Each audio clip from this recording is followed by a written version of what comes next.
Assalamualaikum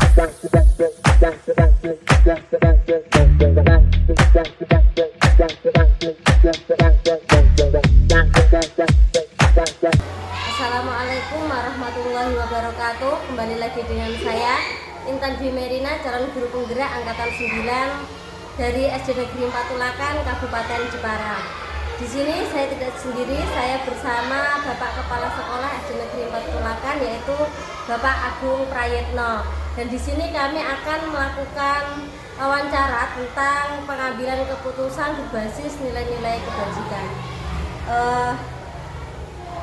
Gini Pak, ada beberapa pertanyaan kepada jenengan. Yang pertama, selama Pak Agung menjabat sebagai kepala sekolah di SD Negeri 4 Tulakan, apakah Bapak dapat mengidentifikasi kasus-kasus yang merupakan dilema etika atau bujukan moral, Pak? Terima kasih, Intan. Jadi begini, kami selaku kepala sekolah yang punya tanggung jawab besar untuk pengelolaan sekolah, khususnya untuk SD 4. Untuk kasus-kasus yang ada itu yang menurut kami tidak pas di penerapan etika, karena etika itu adalah rasa, jadi norma itu ya, bukan kepastian. Jadi rasa saya dengan rasa Bu Intan ini berbeda. Nah, ini untuk menyatukan ini sulit. Nah, kesulitan ini biasanya kami ini selaku kepala sekolah mencari yang terbaik adalah pelanggaran-pelanggaran etika yang ada di sekolah itu selagi tidak merugikan murid, ini kami anggap baik. Tetapi kalau suruh memilih yang mana yang baik, itu mestinya kepentingan murid yang lebih saya utamakan. Ini kan? Baik Pak, pertanyaan yang selanjutnya, selama ini bagaimana Pak Agung menjalankan pengambilan keputusan di SD Negeri 4 Tulakan ini, terutama untuk kasus-kasus di mana ada dua kepentingan yang sama-sama benar atau sama-sama mengandung nilai kebajikan? Ya, seperti tadi yang saya katakan, kami mestinya duduk bersama, melihat, menilai, mengevaluasi apa yang manfaat yang paling banyak itu di mana, itu yang kami ambil keputusan. Ya tadi yang saya katakan bahwa kepentingan anak yang lebih diutamakan. Pertanyaan yang ketiga Pak, langkah-langkah atau prosedur seperti apa yang biasa Pak Agung lakukan selama ini dalam menanggapi dilema etika seperti ini?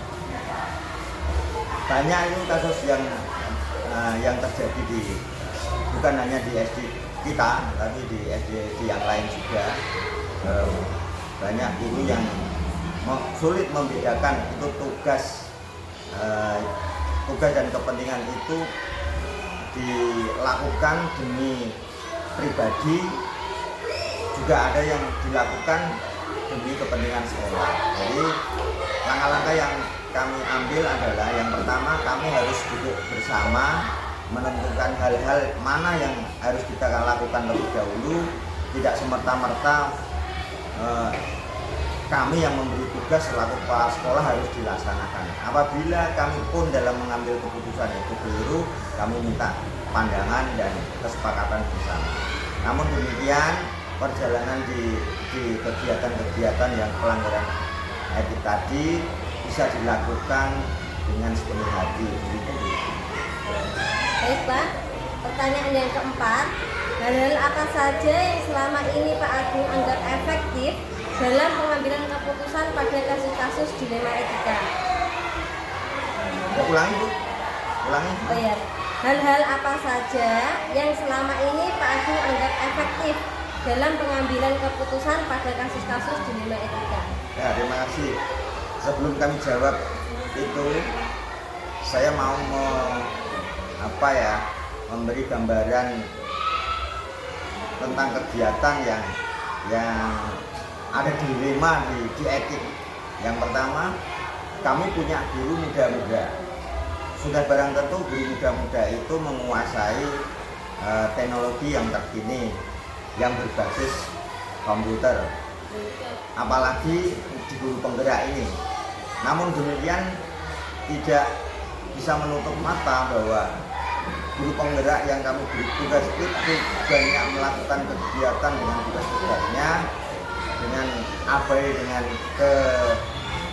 tanggung jawab yang sebenarnya beliau untuk mengelola kelas, membagi waktu, koordinasi dan sebagainya. Ini lemahnya di situ. Di samping itu di satu sisi ada guru tua.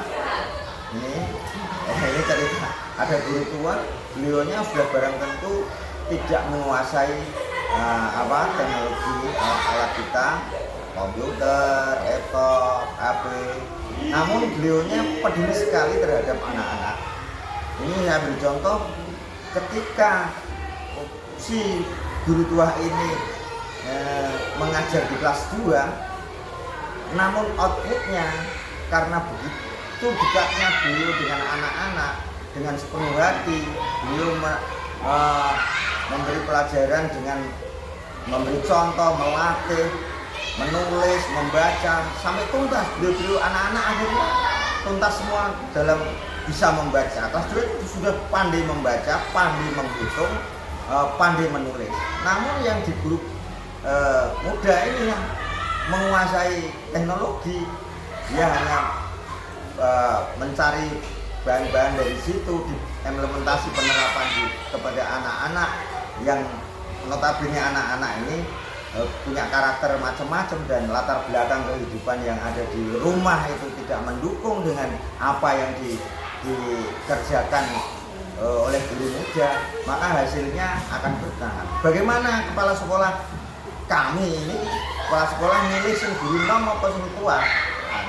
Nah ini dilema juga, karena tujuan pendidikan adalah mencerdaskan kehidupan bangsa dengan output yang sesuai dengan kurikulum. Ternyata ini menjadi masalah.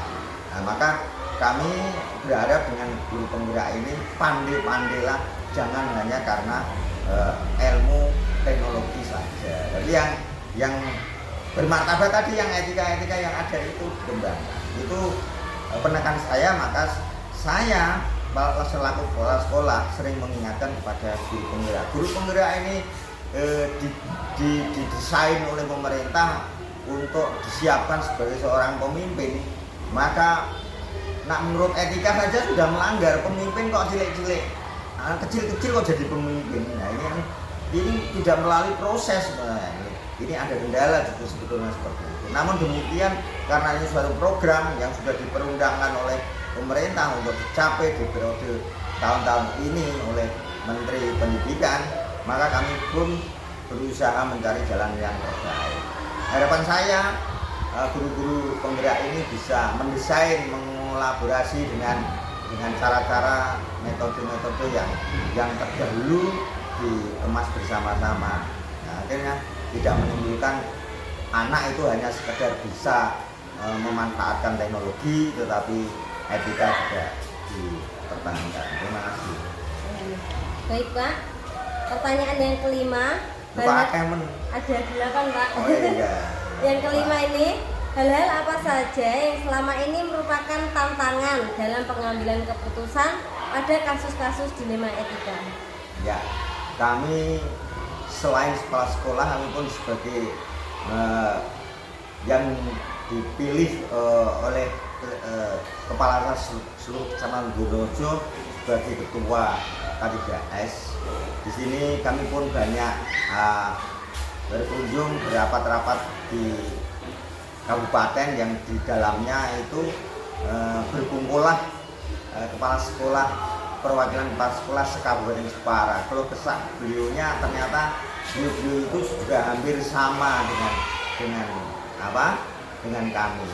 Kami yang ada di lapangan ini krisis kepemimpinan. Maka kami tekankan jalan yang pertanyaan tadi yang menjadi tantangan kami adalah memilih, menempatkan guru yang sesuai dengan kehendak kita, menempatkan guru yang sesuai dengan kemampuan beliau-beliau itu. Kami tidak semerta-merta bahwa si A itu harus mengajar di kelas 1 halus ini, walaupun pada dasarnya guru yang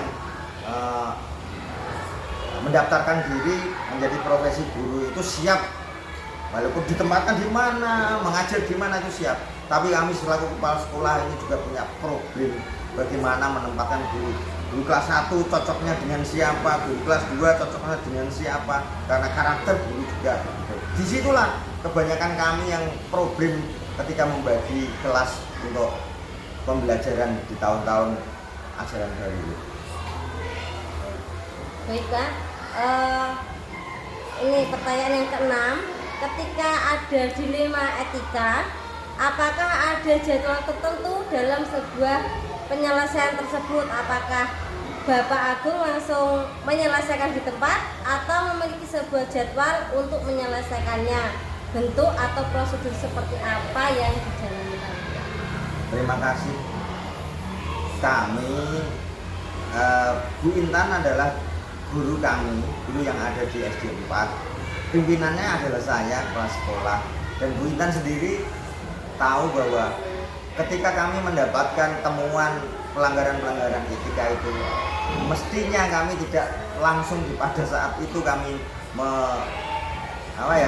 menjelaskan bahwa itu keliru, bahwa itu benar, bahwa itu salah, dan seterusnya. Mestinya kami membangun kebiasaan rapat bersama, mencari jalan keluar, bukan hanya karena kepala sekolah yang pandai, kepala sekolah yang pintar, namun demikian kami harus bersama-sama bersepakat untuk menyelesaikan itu. Mestinya kami mencari jadwal yang terbaik.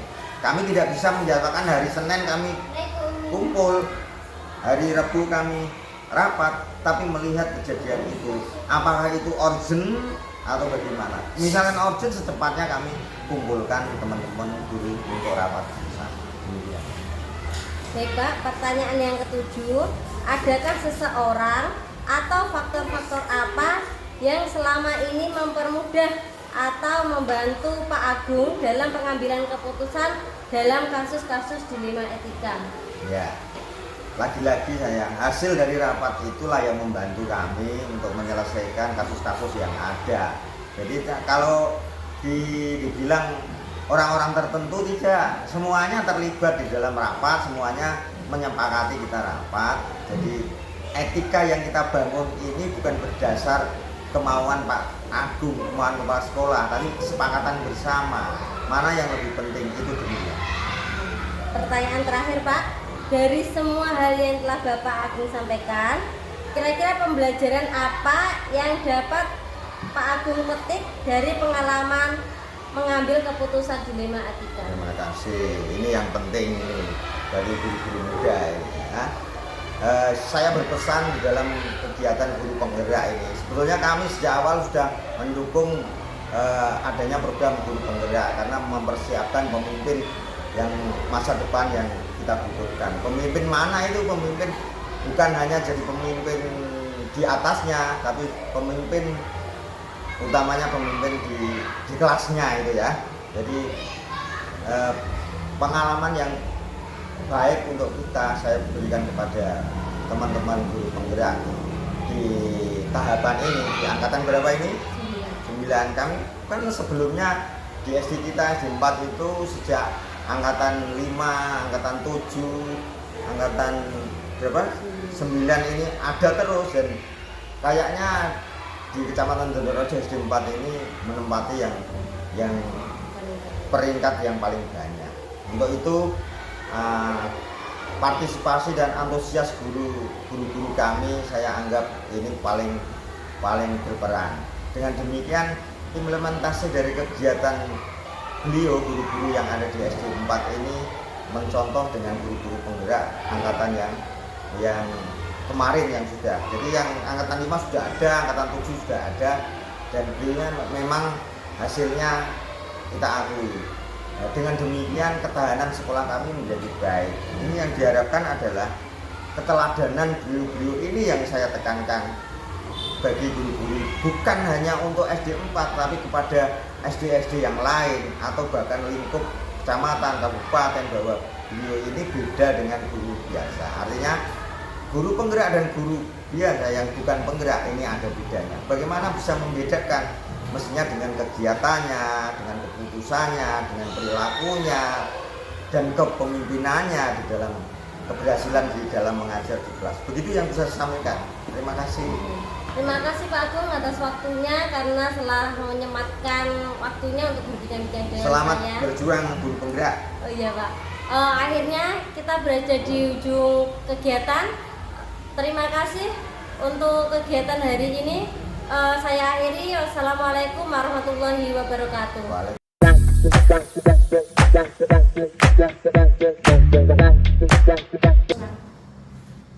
Assalamualaikum warahmatullahi wabarakatuh. Perkenalkan, saya Intan Dwi Merina, calon guru penggerak angkatan 9 dari SD Negeri 4 Tulakan, Kabupaten Jepara.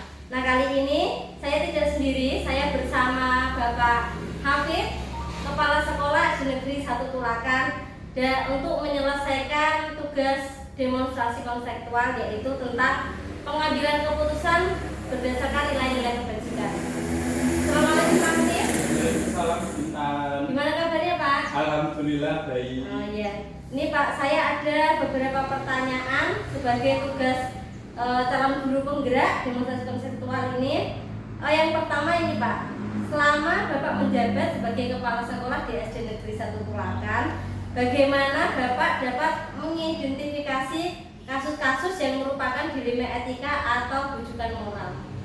Nah, untuk mengidentifikasi kasus-kasus yang memuat dilema etika atau rujukan moral, itu biasanya kita analisis dulu nilai-nilai yang terkandung di dalam permasalahan atau kasus tersebut. Nah, untuk dilema etika itu apabila permasalahan yang muncul itu memuat nilai sama-sama baik, gitu. Yang satu baik, yang kedua juga baik. Tetapi kalau permasalahan yang muncul itu yang satu baik, kemudian yang satunya buruk, itu berarti rujukan moral, gitu Bu. Oh iya. Baik Pak, pertanyaan selanjutnya. Selama ini bagaimana Pak Hafid menjalankan pengambilan keputusan di sekolah, terutama di SD Negeri 1 Tulakan ini, untuk kasus-kasus di mana ada dua kepentingan yang sama-sama benar atau sama-sama mengandung nilai kebajikan?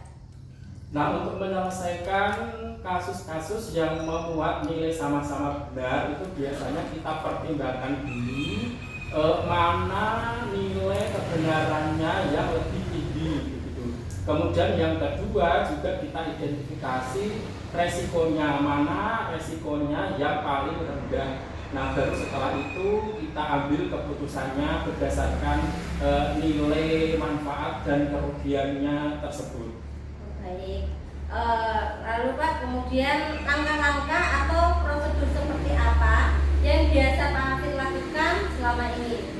Nah, biasanya prosedur yang kita pakai untuk menyelesaikan kasus dilema etika itu yang pertama kita kenali dulu nilai-nilai yang saling bertentangan. Kemudian berikutnya kita analisis siapa saja yang terkait di dalam permasalahan tersebut. Kemudian yang berikutnya kita cari tahu atau kumpulkan fakta-fakta mengenai permasalahan yang ada itu. Kemudian baru kita analisis menggunakan paradigma dan prinsip penyelesaian dilema etika, baru kita ambil keputusannya yang sekiranya itu paling baik. Kemudian setelah itu juga akan kita refleksikan kembali keputusan yang sudah diambil. Baik Pak, yang pertanyaan keempat, hal-hal apa saja yang selama ini Bapak anggap efektif dalam pengambilan keputusan pada kasus-kasus dilema etika? Nah, hal yang saya rasa cukup membantu ketika menyelesaikan kasus dilema etika itu adanya komunikasi yang efektif antara semua warga sekolah atau media yang terlibat di dalam permasalahan tersebut. Karena kan dengan komunikasi yang baik itu akan mempermudah kita mencari solusi, mempermudah kita dalam berdiskusi, menentukan langkah yang harus kita ambil supaya keputusannya itu bisa menghasilkan keputusan yang terbaik untuk semuanya. Pertanyaan selanjutnya, hal-hal apa saja yang selama ini merupakan tantangan dalam pengambilan keputusan pada kasus-kasus dilema etika? Yang menjadi tantangan dalam menyelesaikan kasus dilema etika itu kadang kita perlu pemikiran yang lebih untuk untuk menganalisis nilai-nilai yang saling bertentangan tersebut. Mana nilai yang mengandung kebaikannya itu lebih tinggi begitu. Kemudian resiko mana yang sekiranya itu paling rendah gitu. Nah, berdasarkan itu baru nanti kita bisa mengambil keputusan yang terbaik gitu. Baik Pak. Lalu yang keenam, apakah Pak Hafid memiliki sebuah jadwal tertentu dalam sebuah penyelesaian kasus dilema etika? Apakah langsung menyelesaikan di tempat atau memiliki sebuah jadwal untuk menyelesaikannya? Bentuk atau prosedur seperti apa kira-kira yang Bapak Hafid jalankan? Nah, untuk jadwal itu ada, karena kan masalah bisa muncul kapan saja gitu. Dan ketika masalah itu muncul, maka seharusnya ya harus segera diselesaikan. Dan terkait penyelesaiannya itu, kalau permasalahannya ringan, itu langsung kita selesaikan saat itu juga. Tetapi kalau permasalahannya cukup berat, maka kita juga perlu waktu untuk berdiskusi supaya keputusan yang diambil juga tidak seadanya, tetapi bisa menghasilkan keputusan yang baik untuk semuanya. Baik, pertanyaan yang ketujuh Pak, adakah seseorang atau faktor-faktor apa yang selama ini mempermudah atau membantu Pak Hafid dalam pengambilan keputusan dalam kasus-kasus dilema etika? Nah, selain komunikasi yang efektif itu tadi, kalau dari orang yang membantu itu biasanya setelah diskusi bersama warga sekolah, saya juga minta pertimbangan atau masukan dari kepala sekolah yang sudah senior, karena kan mereka tentunya sudah lebih banyak pengalamannya begitu. Dan selain kepada kepala sekolah, saya juga kadang minta pertimbangan dari pengawas sekolah. Baik Pak, yang terakhir, dari semua hal yang telah disampaikan Bapak, pembelajaran apa yang dapat Pak Hafid petik dari pengalaman mengambil keputusan dilema etika? Nah, untuk pengambilan keputusan itu memang seharusnya kita lakukan segera saat permasalahan itu muncul begitu. Dan terkait pengambilan keputusan untuk penyelesaian kasus-kasus dilema etika, itu selama sudah didasarkan pada paradigma dan prinsip yang ada, itu keputusan yang diambil tidak ada yang benar ataupun salah selama keputusan sudah didasarkan pada nilai-nilai kebajikan universal, kemudian sudah dilakukan untuk kepentingan peserta didik, kemudian juga sudah kita ambil dengan rasa penuh tanggung jawab. Terima kasih Pak, mungkin hanya sekedar itu yang ingin saya tanyakan kepada Bapak Hafid. Terima kasih karena telah meluangkan waktunya untuk berbincang-bincang dengan saya hari ini. Mungkin cukup kegiatan tugas demonstrasi konseptual hari ini. Saya akhiri. Wassalamualaikum warahmatullahi wabarakatuh.